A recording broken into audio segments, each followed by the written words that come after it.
ने बहुत पहले ही कह दिया था कि महाराष्ट्र में बीजेपी जीत के आएगी। क्यों क्यों जीत कर आएगी? उसके दो कारण हैं, बड़े कारण हैं। अब आप ये कहेंगे कि साहब ये झारखंड में क्यों नहीं हुआ? 20 साल से कम की सजा किसी आरोप में नहीं है जो इस पे लगाए गए हैं अडानी पर। देख लेना, 2-1 दिन रोएंगे, उसके बाद में कहानी खत्म हो जाएगी। फिर उसी कातिल के यहां लेके जाएंगे, भैया हमारी जो ये गड़बड़ हो गई। अभी आएंगे ना, निकल के आएंगे धीरे धीरे, जो सिविल सोसाइटी के लोग हैं, जो जागरूक लोग हैं, पत्रकार हैं, वो लेके आएंगे वोट फॉर डेमोक्रेसी वगैरह। नहीं देखिए, ये तो मैं परसों मीडिया वाले साथियों से बात कर रहा था, तो मैंने परसों ही बता दिया था कि महाराष्ट्र में जो है बीजेपी की सरकार बनेगी। इसमें कोई नई बात नहीं है, क्योंकि इतने समय के अनुभव के बाद हमें मालूम है कि कहां कहां क्या क्या गड़बड़ी हो रही है, और वर्तमान इलेक्शन कमिश्नर जो है वो किस तरह से इस देश के संविधान को तबाह करने पर, लोकतंत्र को तबाह करने पर तुला हुआ है। तो नतीजे क्या होंगे हमें मालूम था, और नतीजे बिल्कुल उसी हिसाब से आए हैं। हां, इसमें एक और चीज बड़ी बात हुई है कि नतीजे जिस तरह के आए हैं, उन्होंने शिवसेना और एनसीपी यानी उद्धव ठाकरे गुट और शरद पवार गुट, ये कभी भी आगे सर उठाने की कोशिश न कर पाए। उनको इस तरह से जो है मतलब खत्म करने का प्रयास किया है। जो नतीजे हैं उनसे यह साबित होता है। बाकी सरकार बीजेपी की या महायुति की बन ही रही है, उसमें कोई बात ही नहीं है। मोदी मैजिक चल गया सर महाराष्ट्र में? मोदी का कोई मैजिक नहीं है, बेईमानी के अलावा उसके पास कोई मैजिक नहीं है। और उसकी बेईमानी में सहयोग देने वाला इस देश का इलेक्शन कमिश्नर राजीव कुमार, जो चीफ इलेक्शन कमिश्नर है, और बाकी ये सब लोग सब शामिल हैं। मैं बार बार इस बात को कहता हूं, और मेरी बात लगातार सिद्ध हो रही है। अगर आप देख रहे होंगे आज के नतीजे, तो जिस समय नतीजे आ रहे थे वहां पर कुछ मीडिया के साथी, विशेषकर अगर मैं नाम लूं तो डीबी लाइव वाले जो हैं, उन्होंने तो बहुत जबरदस्त तरीके से, बहुत जोरदार तरीके से एक डांट लगाने के उसमें कहा कि राहुल गांधी जी, आप जो मन में आए करते रहिए, आपने अपना मीडिया बना लीजिए, आप उस पर करते रहिए, वीडियो अपलोड करते रहिए, लेकिन जब तक आप जन आंदोलन नहीं खड़ा करेंगे, सड़क पर नहीं उतरेंगे, तब तक आपकी यह हालत रहेगी, इससे भी बदतर हालत होगी आपकी। और तब भी नहीं समझ में आ रहा है। और यह बात मीडिया के जो साथी हैं, जो देश के संविधान को बचाने के लिए, लोकतंत्र को बचाने के लिए पूरी तरह से समर्पित हैं, वो लोग लगातार बता रहे हैं, लगातार बोल रहे हैं, फिर भी विपक्ष को समझ में नहीं आ रहा। यही हाल आप देखेंगे उत्तर प्रदेश में जो हाल हुआ है। उत्तर प्रदेश में कोई सोच सकता था कि यह स्थिति होगी, लेकिन आपके सामने है जितनी बुरी स्थिति है। तो यह सब कुछ वेल प्लान्ड तरीके से है। हमने बहुत पहले ही कह दिया था कि महाराष्ट्र में बीजेपी जीत के आएगी। क्यों क्यों जीत कर आएगी? उसके दो कारण हैं, बड़े कारण हैं। नंबर एक, बीजेपी वहां अपने आप को मजबूती से स्थापित करना चाहती है, कर दिया उसने। दूसरा, जो अडानी है उसको धारावी की जो जमीन है तकरीबन 2 लाख करोड़ की, वो जमीन देनी है, सारा प्रोजेक्ट उसको देना है, सारा सब कुछ। तो कैसे देंगे? जब सरकार होगी तभी देंगे। और सरकार, जहां तक जनता की बात है, अगर पब्लिक की बात कहें तो जनता बीजेपी के साथ में नहीं है, लेकिन इलेक्शन कमीशन उसके साथ में है, और इलेक्शन कमीशन धांधली करके बीजेपी को लगातार जिता रहा है। अब आप ये कहेंगे कि साहब ये झारखंड में क्यों नहीं हुआ?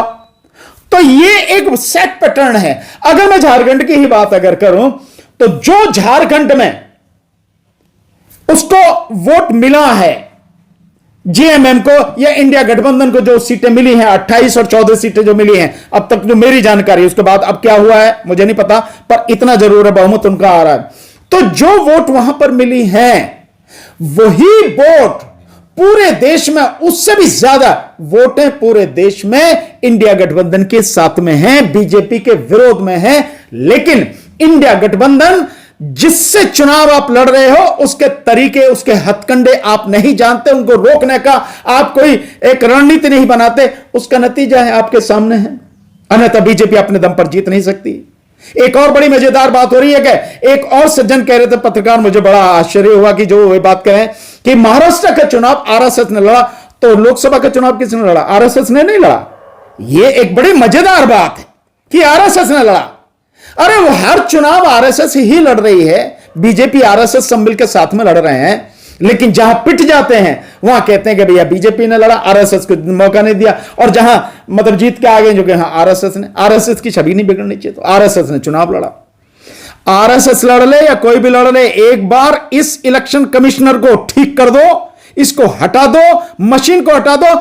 मैं दावे के साथ कह रहा हूं, कहीं भी किसी भी जगह देश के किसी भी कोने में अगर 10% से जाते सीटें लेके आ जाए बीजेपी, किसी भी कोने में, गारंटेड मैं आपको कह रहा हूं, नहीं है तो नतीजा आपके सामने ही है। यही चीज जो है संजय राउत ने भी कहा है कि अडानी का फैसला है, महाराष्ट्र की जनता का नहीं है। बट संजय राउत अब क्यों कह रहे हैं? संजय राउत की पार्टी तो लड़ी है ना चुनाव, वहां शिवसेना ठाकरे ग्रुप वहां चुनाव लड़ा है, उन्हें यह बात पहले नहीं मालूम थी क्या?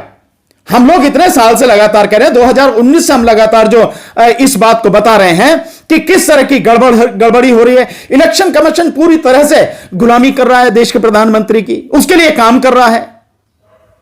इलेक्शन केवल बीजेपी थोड़ी लड़ रही है, बीजेपी के साथ में आरएसएस, उसके साथ में उसके गठबंधन, उसके साथ में ईडी, उसके साथ में सीबीआई, उसके साथ में election IT income tax department, और उनसे भी सबसे बड़ा इलेक्शन कमीशन उनके साथ में। तो ये एक इतना तगड़ा गठबंधन है, आपको इनसे मुकाबला कैसे करना है ये सोचना होगा कि नहीं सोचना होगा। तो अब आप कह रहे हो रिजल्ट आने के बाद, हम बहुत पहले से ये बात कह रहे हैं कि आप जब तक इस सारी चीजों को समझोगे नहीं, इस पर संघर्ष नहीं करोगे, तो हाल यही रहेगा। जब तक मशीन से चुनाव होगा या यही होगा। देश की जनता बुरी तरह से पीड़ित है, इनके पास कोई जवाब है इस बात का कि इतनी भयानक बेरोजगारी क्यों है, इतनी भयानक महंगाई क्यों है, इसके लिए जिम्मेदार कौन है? जवाब है इनके पास कोई जवाब नहीं है, किसी भी तरह का कोई जवाब नहीं है। लेकिन चुनाव जीते जा रहे हैं। देश की स्वास्थ्य व्यवस्था कितनी बुरी हालत में है। अभी इसी में आप देखा, झांसी में महारानी लक्ष्मीबाई हॉस्पिटल जो है, 11 बच्चे जल के मर गए, 11 नवजात शिशु जल के मर गए, इतनी बुरी हालत है। और पहले आपने देखा था कि जब वो बाबा था अलीगढ़ में, अलीगढ़ जन उसके एटा के पास में जब वो हुआ था, प्रोग्राम हुआ था जिसमें बहुत सारे लोग मरे थे, सैकड़ों से लोग मरे थे, उसमें जाके जब देखा, वो कौन सा बाबा, मैं नाम उसका ध्यान नहीं आ रहा, जब हॉस्पिटल की हालत सबके सामने आई। लेकिन ये कह रहे हैं सब नारा चल गया उनका, बेरोजगारी की जगह एक रहेंगे, सेफ रहेंगे, और ये नारा चल गया, बटोगे कटोगे। तो ये नारा जो झारखंड में क्यों नहीं चला? ये नारा चला नहीं है क्योंकि देश की आर्थिक राजधानी है महाराष्ट्र, मुंबई, देश का 40% रेवेन्यू वहां से कलेक्ट होता है, तो उस पर कब्जा करना जरूरी है। और सबसे बड़ी बात, उससे भी बड़ी बात जो है ये है कि अडानी को धारावी की 2 लाख करोड़ से ज्यादा कीमत की जमीन जो है वो देनी है, ये स्टेक लगा है, इसलिए बेईमानी करनी है। जेल जाने की बात चल रही है सर अडानी के, और नहीं, वो तो अमेरिका से चल रही, वहां तो जाएगा ही भाई। अमेरिका भारत की अदालत थोड़ी है, तो यहां से भेजना पड़ेगा ना, भेजना पड़ेगा। अगर जो एक्स्ट्राडिशन टीडी होगी हमारे यहां पर, प्रत्यार्पण संधि अगर अमेरिका के साथ में होगी तो भेजना पड़ेगा, अमेरिका मांगेगा तो देना पड़ेगा। इसमें कैसे, वो अमेरिका की अदालत है, भारत की अदालत थोड़ी है कोई वो। भाई यहां मैनिपुलेशन कर सकते हो आप, नीचे से लेकर ऊपर तक, वहां थोड़ी मैनिपुलेशन कर सकते हो आप, वो तो सारा डॉक्यूमेंट्री प्रूफ है। तो वहां तो उसे जेल जाना ही पड़ेगा, और 20 साल से कम की सजा किसी आरोप में नहीं है जो इस पर लगाए गए हैं अडानी पर वहां। तो ये सारी चीजें हैं, मुंबई की जीत भी अडानी को नहीं बचा पाएगी जहां तक जेल जाने की बात है। और अगर बिल्कुल ही सब बिक गए हो तो भाई उसका कोई इलाज नहीं है। मुझे लगता नहीं कि ऐसा भारत में, तो मैं मान सकता हूं दुनिया में ऐसा हो जाए, ऐसा मैं नहीं मानता कि। यूपी में सर, यूपी उपचुनाव में भी सर इस तरीके की हार जो है अंदाजा था। देखिए आप, बहुत सिंपल अंदाजा क्या है, जब पिस्तौल लेके, रिवॉल्वर लेके पुलिस वाला जो है लोगों को वोट डालने से रोके, महिलाओं को रोके, तो आप समझ सकते हैं कि हालत क्या है।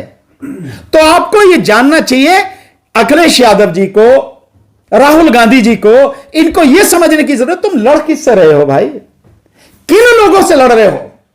जो लोग सत्ता पाने के लिए किसी भी हद तक जा सकते हैं, मैं बार बार इस बात को कह रहा हूं, कोई एक बार थोड़ी नहीं मैं कह रहा कि उन्हें सत्ता की भूख नहीं, सत्ता की हवस है। साम दाम दंड भेद, ये इसके अलावा भी कुछ और होता हो तो भी और इलेक्शन कमीशन जैसा व्यक्ति उसके पास में है, एक ऐसी संस्था उसके पास में है जिसके हाथ में सब कुछ है, जो मैनेज करती है। आप उसी के पास जा रहे हो जो तुम्हारी गर्दन काट रहा है, कातिल के पास तुम कह रहे हो भैया हमारा कत्ल कर दिया गया, और किसने किया मालूम है कि उसी ने कत्ल किया, उसी के पास जा रहे हो और उसने लताड़ लगाई, उसने कहा भाई बेकार की बात मत किया करो, सोच समझ के बोला करो, कुछ भी बोल देते हो। यही सार यही है ना उसका, जो उसने कहा इलेक्शन कमीशन ने कि आइंदा से ऐसे मत बोलना, सोच समझ के बोला करो। ये हालत हो रही है, तुम उसके पास जा रहे हो। वही इलेक्शन कमीशन वहां कमार करा रहा है जो महाराष्ट्र में और झारखंड में चुनाव, तो आपके सामने सारी चीजें। नहीं, प्रियंका गांधी जीत जाती है 4 लाख वोट के। तो प्रियंका गांधी जीत गई, इसमें कौन सी बड़ी बात होगी? प्रियंका गांधी के जीतने हारने से क्या फर्क पड़ता है बताओ ना आप।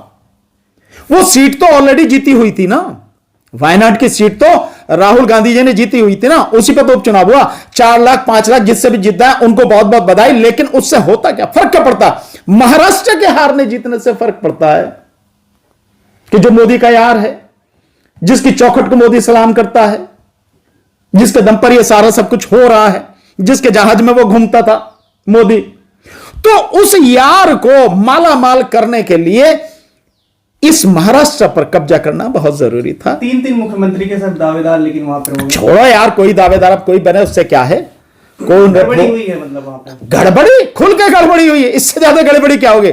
सारे पत्रकार, मैं समझता हूं आप तो रह के आए हो, आपने तो कवर किया है संदीप जी, आप तो कवर करके आए हैं बाकायदा, तो आपने इतना कवर किया, आपको कोई मिला जिससे लगता हो आपको कोई जिससे लगता होगा हाँ बीजेपी जीत जाएगी? कहीं किसी इलाके में लगा आपको?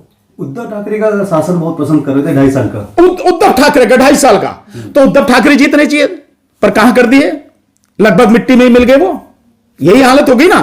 तो और केवल आप नहीं हैं, आप हैं और कितने ही वरिष्ठ पत्रकार हैं, उनका आज ये कहना है हर जगह, गोदी मीडिया को छोड़ के हर पत्रकार का यह कहना है कि जमीन पर जो स्थिति थी परिणाम उसके बिल्कुल उलट है। कोई सोच ही नहीं सकता, जितनी सीटों से जीती है बीजेपी, जितना बहुमत उसको मिला है, इस हिसाब से तो बॉम्बे का हर आदमी, महाराष्ट्र का हर आदमी यह कहता है कि बीजेपी जीत के आएगी, पर जमीन पर तो था नहीं, उनकी मीटिंगों में लोग नहीं थे। और जबकि जो इंडिया गठबंधन है, चाहे शिवसेना हो, चाहे एनसीपी हो और चाहे राहुल गांधी हो, उनकी मीटिंग्स में जबरदस्त तरीके से भीड़ थी। क्या करेंगे सर, ये जनता के बीच कैसे ले जाएंगे इस बात? जन आंदोलन में बार बार कह रहा हूं, बार बार इस बात को कह रहा हूं, आज जिस स्थिति में देश आकर खड़ा हुआ है, जहां इस देश के पूंजीपति, इस देश की सरकार, इस देश की अदालत, इस देश का मीडिया और इस देश के मनुवादी जहां मिल गए हैं सारे के सारे, इस पूरे माफिया को, इस पूरे सिंडिकेट को तोड़ने के लिए केवल और केवल जन आंदोलन यही एक ब्रह्मास्त्र है, यही एक मात्र रास्ता है, यही इस देश की इस परिस्थिति से बाहर निकालने का एकमात्र जवाब है, इलाज है, और कोई नहीं। जन आंदोलन के बिना यह संभव नहीं है। इस देश की जनता को खड़ा होना पड़ेगा, अपने अंदर से डर निकालना पड़ेगा। कोई भी हो वो, अगर नहीं कर सकते, अगर डर लगता है इस देश की जनता को, जन आंदोलन नहीं कर सकती, तो फिर इसी तरह से होगा और राजा बन जाएगा मोदी, और फिर आप प्रजा और बाकी आरएसएस ये सब चलाती रहेगी और आप करते रहना। लोकतंत्र भाड़ में गया, लोकतंत्र को वैसे ही दफन ही कर चुके हैं, बचा कुचा जो भी दिख रहा है ये भी सब कुछ खत्म हो जाएगा। और जनता अगर इस भ्रम में है या इस इंतजार में है कि कोई पॉलिटिकल पार्टी, कोई नेता आके आपकी अगुवाई करेगा, वो आंदोलन शुरू करेगा, तो भूल जाओ, ये आत्महत्या से बढ़कर और कुछ नहीं होगा।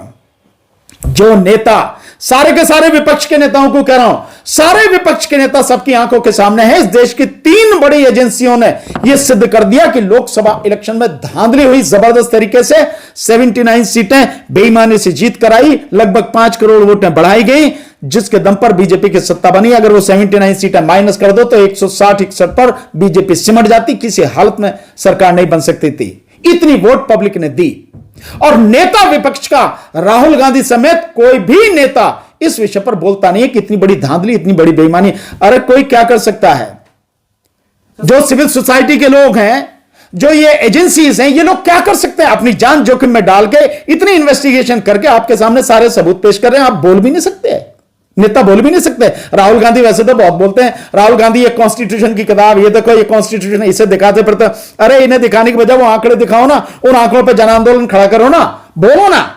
उसको एक सेकंड बैठने नहीं देना था मोदी को चैन से, लेकिन कुछ नहीं, चुप बैठे हैं, हरियाणा पर नहीं बोले। और अब इस पे भी देख लेना, 2-1 दिन रोएंगे, उसके बाद में कहानी खत्म हो जाएगी। फिर उसी कातिल के यहां लेके जाएंगे, भैया हमारी जो ये गड़बड़ होगी। अभी आएंगे ना, निकल के आएंगे धीरे धीरे, जो सिविल सोसाइटी के लोग हैं, जो जागरूक लोग हैं, पत्रकार हैं, वो लेके आएंगे, वोट फॉर डेमोक्रेसी वगैरह ये जितने भी हैं लेके आएंगे, सब निकाल के आएंगे। कोर्ट जाएगा मामला सुप्रीम कोर्ट ही। वो तो सुप्रीम कोर्ट में क्या होता, कितने मामले चले जाओ सुप्रीम कोर्ट में।